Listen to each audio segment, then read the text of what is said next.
For today's video, tapos na ba ang Mover Summit 2024? Wait, balikan natin.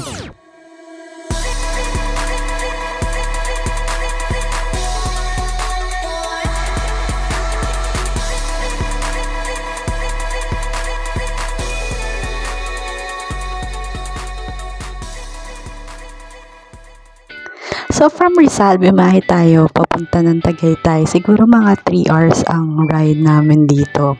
And nag-rent lang kami ng car para hindi na rin maging hassle yung pagdala ng mga gamit and pagpunta dito sa accommodation. So nakapag-book kami ng Airbnb for 3 days and 2 nights, and ayan, very reasonable na rin yung price nung nabook naming Airbnb.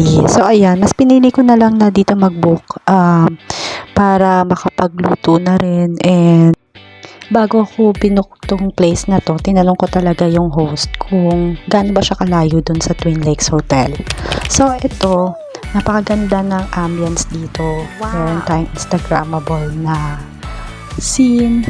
Tapos ayan, nung gabi na, nag-decide na kami na magpunta sa Sky Ranch para may mapuntahan naman tayo dito. Kaya lang, at that time, sobrang lakas ng ulan.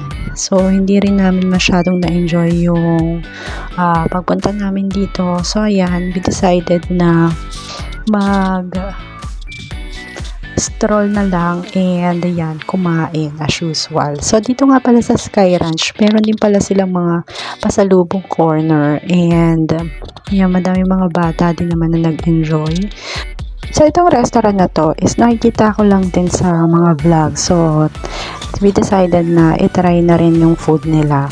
And ayan, so sa day 2 naman ng ating stay dito sa Tagaytay, ayan, may pa-tour tayo dito. Ang dami palang mga resto sa labas ng Twin Lakes Hotel. So, ayan, mamimili ka lang. So, mayroong mga cafe and napakaganda din ng ambience and scenery. Very Instagrammable.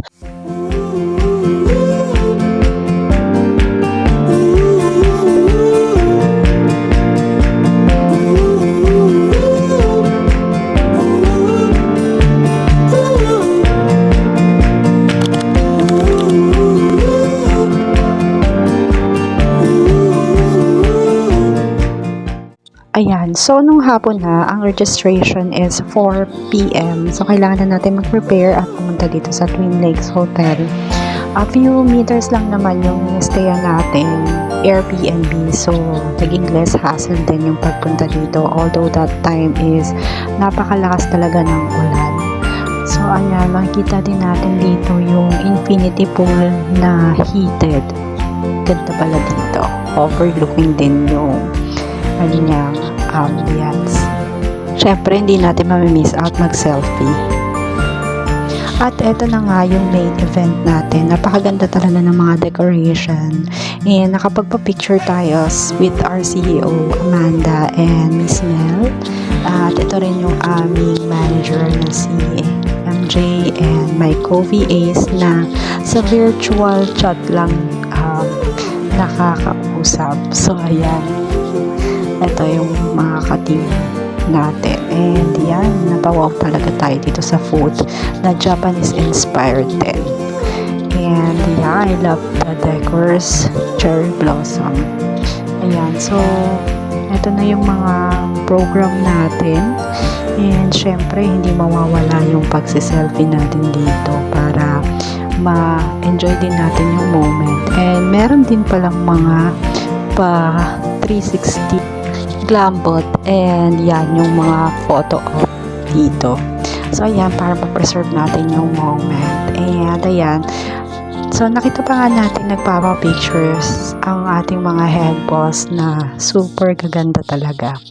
Ayan, so this time enjoy na natin yung music and pumesto na tayo dun sa table kung saan naka-assign yung team namin.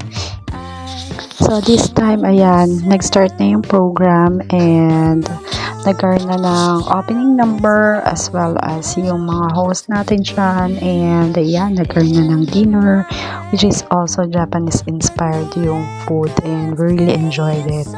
So ayan naman, etong mga candidates natin sa Movers Connect and yung isa sa mga ka-team namin ay nanalo ng third prize. And eto rin yung mga pag-games na kung saan talagang na-enjoy din ng mga attendees.